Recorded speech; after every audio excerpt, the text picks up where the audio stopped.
धाराशिव जिल्हा परिषदेत सत्ता स्थापनेच्या हालचालींना वेग आलाय। परंड्यासह उमरग्यातल्या 2 अपक्ष जिल्हा परिषद सदस्य भाजप आमदार राणा जगजितसिंह पाटील यांच्या गोटात आले। सहलीवर गेलेल्या भाजप उमेदवारांचा कोकणातला मुक्काम हा कर्नाटकात हलवण्यात आला। भाजप उमेदवारासोबत 3 अपक्ष उमेदवार आहेत। परंड्याच्या लोणी गटातून निवडून आलेले अपक्ष उमेदवार राणी रेवणाथ ढोरे, उमरग्यातील तुरोरी गटाच्या अर्चना युवराज जाधव आणि आलूर गटाचे अप्पासाहेब मल्लीनाथ पाटील हे 3 अपक्ष उमेदवार भाजप आमदार राणा जगजितसिंह पाटील यांच्या गोटामध्ये दाखल झाल्याची माहिती समोर येते।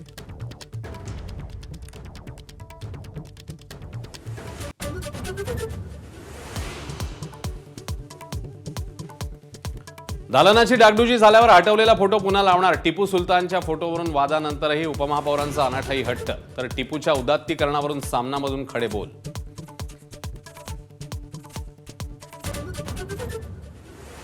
शिवसेना आमदार अब्दुल सत्तारांचं मंदिर दर्शन वादात। सत्तार मांसाहार करत असल्यानं भाजपकडून मंदिरात गोमूत्र सिंचन, तर सत्तारांनी हिंदू धर्म स्वीकारलाय का, तुषार भोसलेंचा खोचक सवाल।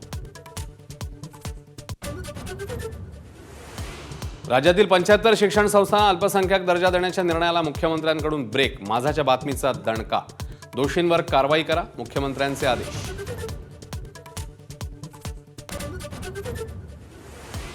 धाराशिव जिल्हा परिषदेत सत्ता स्थापनेला वेग। 2 झडपी सदस्य राणा जगजितसिंह यांच्या गोटात। सहलीवरचे भाजप उमेदवार कोकणातून कर्नाटकात, तर अर्चना पाटलांच्या अध्यक्षपदावरून शिवसेनेचा नरमाईचा सूर। मंत्री जिरवाळ संध्याकाळी उपमुख्यमंत्री सुनेत्रा पवारांची भेट घेण्याची शक्यता। कर्मचारी लाचखोरी प्रकरणी बाजू मांडण्याचा अंदाज, तर लाचखोरी प्रकरणी कागदपत्र जप्तीनंतर कारवाईला वेग।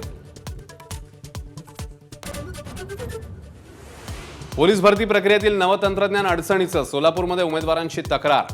IFID तंत्रज्ञानामुळे गुणांवर प्रतिकूल परिणाम, उमेदवारांचा आक्षेप। स्टॉप वॉच प्रक्रिया राबवा, पवारांच्या राष्ट्रवादीची मागणी।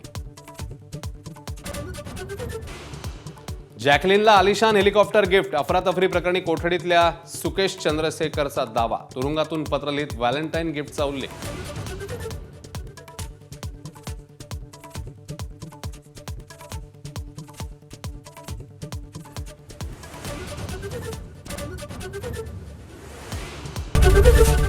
ABP माझा, उघडा डोळे बघा नीट।